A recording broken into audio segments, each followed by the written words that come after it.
ថ្នាំរលាកពោះវៀនជម្រាបសួរសួស្តីពុកម៉ែបងប្អូនទាំងអស់គ្នាជួបជំនុំខ្ញុំសាជាថ្មីថ្ងៃនេះពុកម៉ែចែករំលែកពុកម៉ែបងប្អូនទាំងអស់គ្នាអំពីអត្ថប្រយោជន៍នៃដើមម្កាក់ឬក៏ហៅថាដើមពោនចារុក្ខជាតិមួយប្រភេទនេះពុកម៉ែបងប្អូនទាំងអស់គ្នាច្រើនដូរនៅក្នុងព្រៃ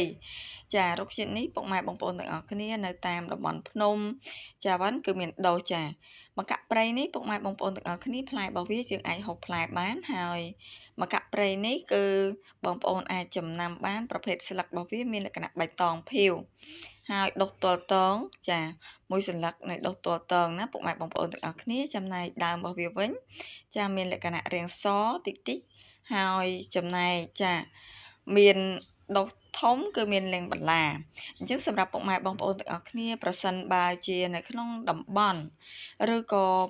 នៅតំបន់ដែលបងប្អូនរស់នៅនោះគឺមានដើមម្កាក់ព្រៃឬក៏គេហៅថាដើមពោធិ៍នេះដុះហើយពុកម៉ែបងប្អូនទាំងអស់គ្នាមានបញ្ហាសុខភាពផ្នែករលាកពោះវៀនឬក៏ផ្នែកគ្រុនចាញ់នោះពុកម៉ែបងប្អូនទាំងអស់គ្នាអាចខ្ទាស់ដើមអាចខ្ទាស់ដើមពោធិ៍ឬក៏ម្កាក់ព្រៃនេះយកមកដាំទឹកពិសាបានចាសម្រាប់ការព្យាបាលសម្រាប់បងប្អូនកម្រិតក្នុងការប្រើប្រាស់បងប្អូនប្រើចំណុះ15ក្រាមស្ងួតចាសម្រាប់ពុកម៉ែបងប្អូនទាំងអស់គ្នាជាប្រើទឹក2លីត្រទៅ3លីត្រចាអញ្ចឹងសម្រាប់ពុកម៉ែបងប្អូនទាំងអស់គ្នាមានចម្ងល់ពាក់ព័ន្ធជាមួយនឹងការប្រើប្រាស់រុក្ខជាតិឱសថបងប្អូនអាចខមមិនខាងក្រោមវីដេអូរបស់នេះខ្ញុំបានអរគុណច្រើន